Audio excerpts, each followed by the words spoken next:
시청자 여러분 안녕하십니까. 지금부터 전국현의 안보정론을 시작하겠습니다.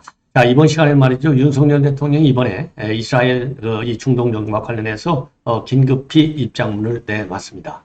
자, 그래서 특히 경제적인 측면에서의 이 우리 파급 영향을 최소화시킬 수 있도록 부처가 적극적으로 좀 대처를 해달라. 이러한 입장을 내놨습니다. 그리고 어떤 경우에도 이러한 이 이 하마스 세력에 의한 이스라엘 공격 이거는 용인할 수 없다. 이러한 취지의 입장문을 내놓았고요. 이번 시간에는요, 이 북한과 하마스 간의 군사 거래, 이 동향을 집중적으로 분석을 해 드리도록 했고, 역시 우리가 예측했던 다는 말이죠. 이스라엘이 만약에 이 가자 지구에 대해서 더 계속해서 공습을 할 경우에는 공습할 때마다 인질 한 명씩을 살해하겠다. 이런 위협을 지금 하마스 측에서부터 하마스 측이 가하고 있습니다. 자, 그래서 이 갈수록 이스라엘과 하마스 간의 이 충돌전은 비화되고 장기화될 조짐을 보이고 있다. 이게 이제 결론입니다. 자, 그래서 이 관련 내용을 우선 하나씩 말씀을 드리겠는데요.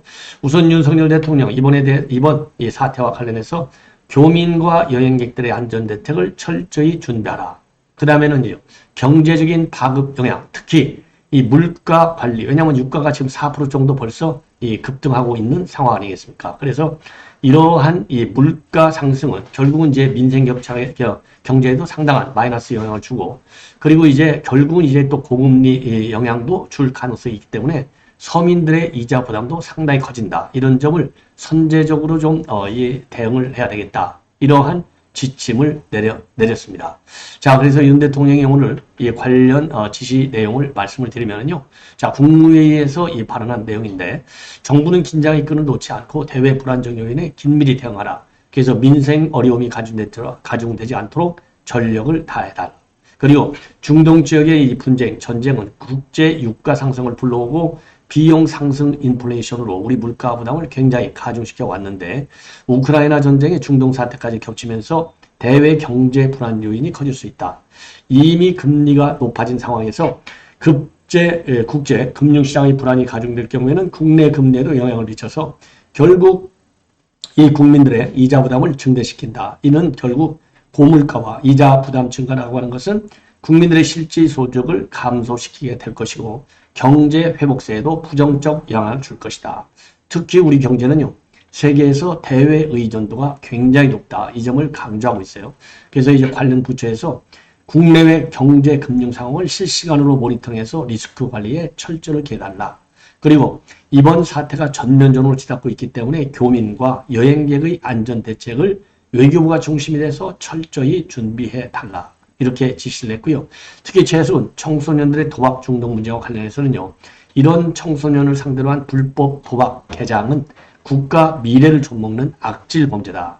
총력 대응이 매우 중요하다. 그리고요, 지금 인터넷 방송이라든가 게임, SNS 등으로 청소년들의 일상 깊숙이 침투한 온라인 불법 도박은 청소년들의 정신과 미래를 파괴하고 있다. 그래서 도박 빚을 갚기 위해 사채에 손을 대고 마약 배달, 보이스피싱과 같은 2차 범죄까지 연루되고 있어서 굉장히 심각하다.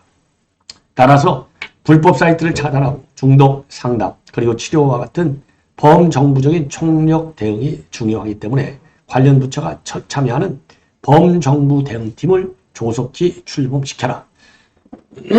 죄송합니다. 이러한 특명을 내렸습니다.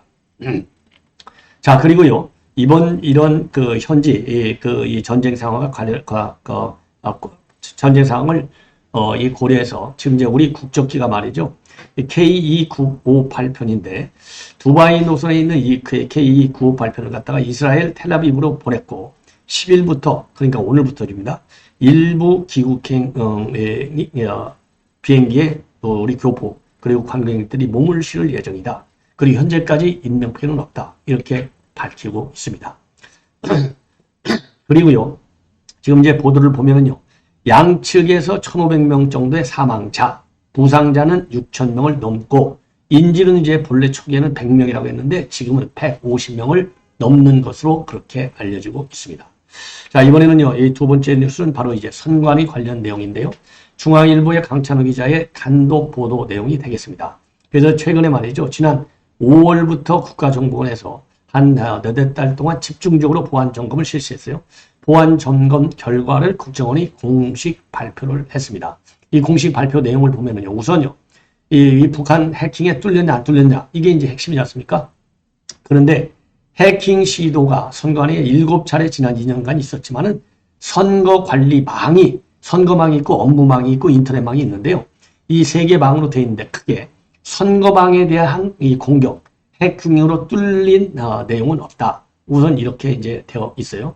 자, 그렇지만은 이 선거관리망은 굉장히 고도의 보안이 요구되어 있는데 언제든지 업무망과 연결될 수 있게 되어 있어서 현재 말이죠.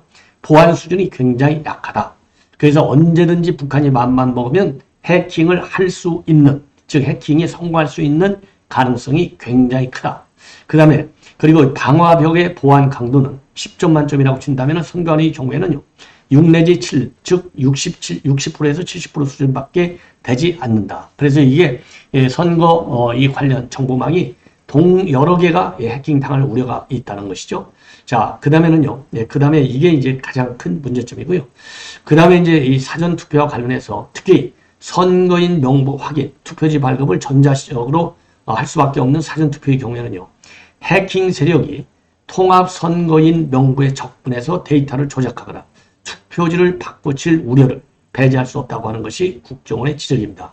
그래서 이러한 문제점이 매우 심각하다라고 국정원은 지적을 하고 있고 따라서 사전투표는 폐지하는 것이 맞다. 그래서 법령 개정을 검토하라. 이렇게 권고한 것으로 알려지고 있습니다. 예.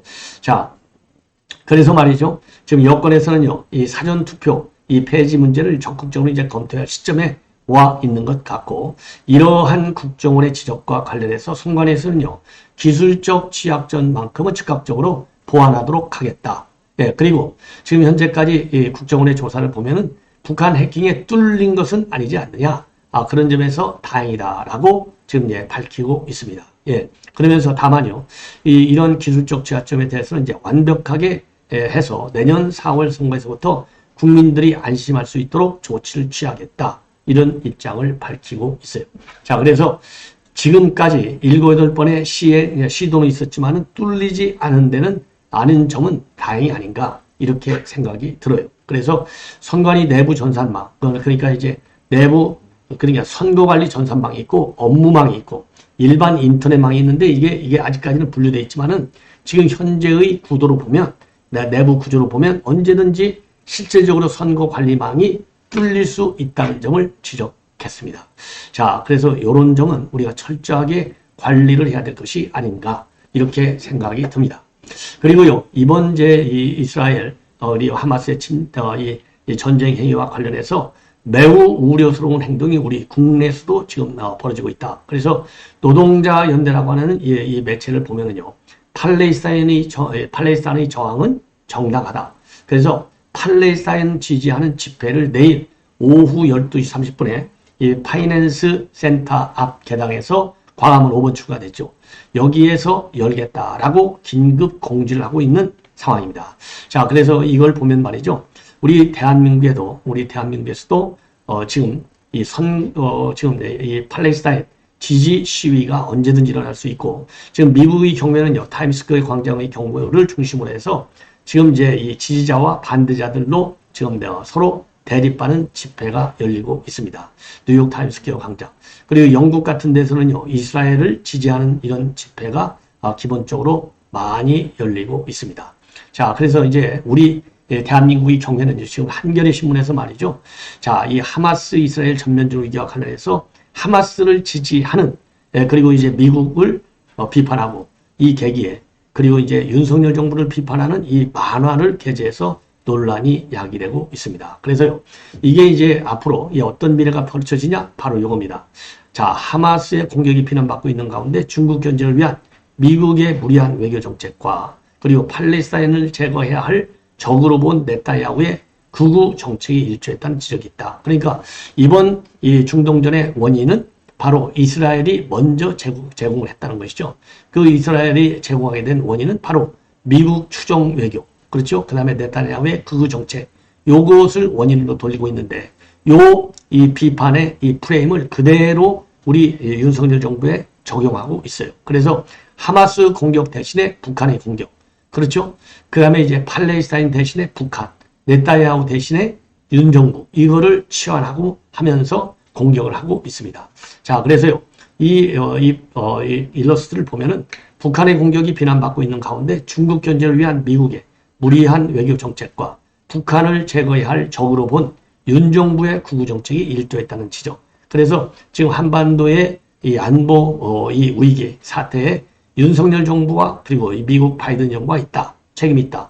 요 점을 부각시키고 있는 점에서 굉장히 우려스러운 이 한겨레 신문의 이 만화를 볼 수 있고요. 자, 노동자 연대 측에서는요, 지금 긴급 집회 공지를 하고 있어요. 그래서 내일 오후 10시 30분에 서울 파이낸스 센터 앞 계단, 지금 이제 광화문 5번 출구죠. 여기에서 하마스 지지 시위를 하겠다는 건데, 이거 정말, 이게 참 이 하버드대 학생 35개 단체가 바로 하마스 그룹의 이번, 이스라엘 전투행위, 여기에 대해서 이스라엘 책임론을 제기했는데요. 지금 똑같은 양상이 우리 국내에서 지금 벌어지고 있다. 이걸 보면은요, 종종 있는 일이지만 이슬람 과격 세력들이 우리 국내에 와 있고, 이 세력들이 테러를 기도하다가 이제 뭐라고 그럴까요? 추방당한 사람들이 많아요. 매년. 이거 국정원에서 지금 이거 적발하는 건데, 이걸 보면 여전히 이슬람 테러 세력과 연계된 지하 세력이 국내에 있음이 분명해진 것이 아닌가. 이런 점에서 적극적인 이 방첩 활동이 굉장히 요긴한 상황에 와 있다. 이렇게 보여집니다. 자, 이번에는 이제 북한과의 연계 관계를 집중적으로 여러분께 말씀을 드리겠는데요. 우선 북한 무기가 지금 하마스 그룹의 수중에 들어가 있다라는 보도가 많이 나와 있어요. 자, 이게 이제 지금 이제 이 외신에 거론되고 있는 F7 로켓이 되겠습니다. 이거는 일종의 이제 수류탄이 되겠고요. 그 다음에 불새 미사일도 지금 상당히 들어가 있다. 이런 보도가 나오고 있고요. 그리고 지금 하마스 땅굴이 국경 거기에 한 30여 개의 땅굴이 들어가 있는데, 이 땅굴이 파져 있는데 땅굴이 북한 기술로 만들어져 있다. 이러한 보도도 나오고 있습니다. 자, 그래서 요 내용, 땅굴과 이제 북한 무기와 관련된 내용을 여러분께 이제 말씀을 드리겠는데요. 자, 지금까지 나와 있는, 그러니까 외신이 보도하는 주로 이제 미 국무성 산하 이제 방송들인데요. 자유아시아 방송하고 VOA 방송에서 나오고 있는 것을 보면은 북한제 무기 중에서 어떤 무기가 가 있느냐? F7 로켓이 들어가 있다 이거죠. 이 F7 로켓은 85mm 포를 가진 로켓 출신식 수류탄으로 알려지고 있는데, 그동안에 이제 북한에서 중동에 많이 수출한 무기 중에 하나가 되겠습니다. 그래서 이거는요, 여러 계기에 이제 포착이 됐어요. 예.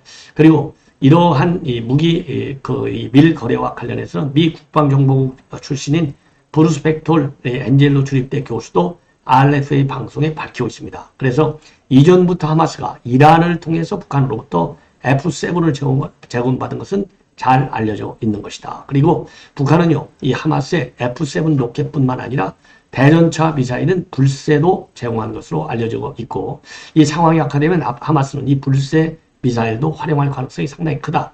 예, 그리고요, 2017년도 이스라엘의 군사정보 사이트를 보면 북한이 대전차 미사일 불새 1,500개들을 밀수출했다. 이런 내용까지 나와 있다고 합니다.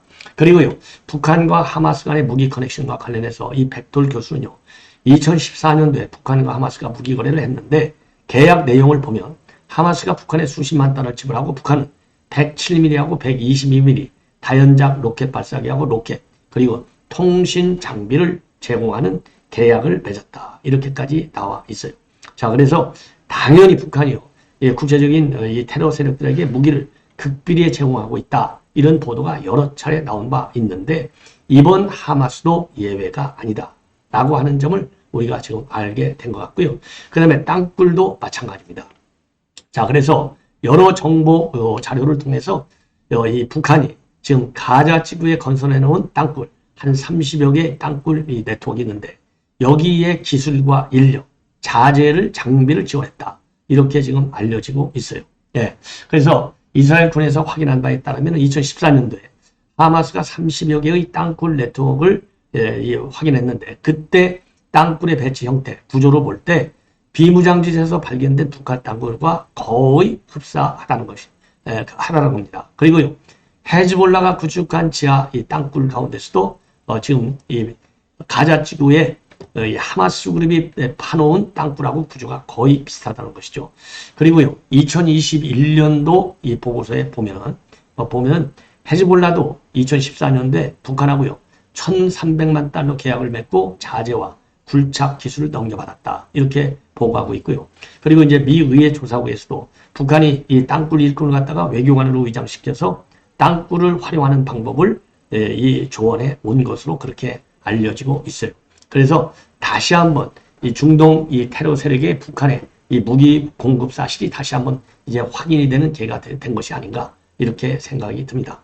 그리고요, 지금 영국 매체가 보도하고 있는 바에 따르면 영국의 더 타임스인데 지금 이스라엘에서는요, 하마스 지부에 대한 암살 작전에 돌입하고 있다. 이러한 보도가 나오고 있습니다. 이 암살 작전 어마어마한 것이죠. 자, 그러다 보니까요, 지금 암살 작전을 하다 보니까 지금 하마스에서는요, 공습을 이스라엘 할 경우에는 공습 1회마다 인질 한 명씩을 살해하겠다. 그래서요, 결국 인간 방패로, 인질을 인간 방패로 쓰겠다라고 하는 입장을 밝히고 있어요. 자, 그래서 이스라엘의 이 대규모 이 공습, 그리고 장기전에 따라서 이제 이 피해 규모가 커질 텐데 이 공격의 수위는 결국은 인질 때문에 많이 유동성이 크다. 이런 보도를 더 해드린 바 있는데 지금 보도 내용을 보면은 역시 인간 방패로 이스라엘 인질을 쓰고 있다. 이런 그동안의 전망이 이제 지금 맞아 떨어지는 거고요. 그리고 지금 이제 그러다 보니까 이스라엘에서는요, 그럼에도 불구하고 지금 하마스 지도부에 대한 암살 작전을 개시할 아는 문제를 준비 중에 있다. 하마스 지도부에 대한 암살 작전. 요거를 지금 이제 아까 말씀드린 대로 영국의 더 타임스 일간에서 보도를 하고 있습니다. 자, 그래서 그동안에요, 지금 이제 이스라엘에서도 적극적인 그야말로 이제 이 보복을 공언한 바 있는데 이 보복 중에 하나가 지도부의 암살 작전인 것으로 그렇게 알려지고 있습니다. 예. 자, 이 정도로 말씀을 드리고요. 그 다음에 이제 마지막으로요. 지금 여러분들 잘 아시다시피 아이언돔이 굉장히 무력화됐다. 이런 보도가 나오고 있지 않습니까? 자, 그래서요. 이 아이언돔의 이 방어망을 높이는, 요거는 제가 아까 말씀을 드렸고요. 자, 그래서 이 아이언돔, 이 뚫린 아이언돔인데 요거를 보시면요. 이 작동 체계를 보시면 맨 먼저 말이죠. 이제 로켓이 지금 이제 하마스로부터 이렇게 날라오면 레이더가 요거를 포착해요. 이 포착한 이 로켓 이 공격 정보를 정보통제센터로 보내면 여기에서 분석을 해가지고 즉각적으로 미사일 발사대에 전달이 됩니다.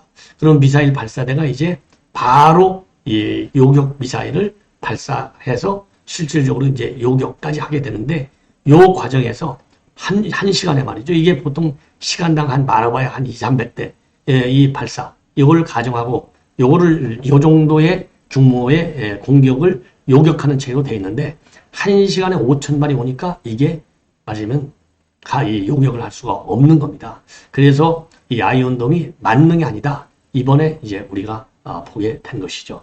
자, 그래서 이 정도로 해서요. 이번 시간의 방송은 이걸로 마무리하고 이제 오후에 이어지는 저의 방송 여러분들께서 많은 시청을 해주시면 대단히 고맙겠습니다. 감사합니다.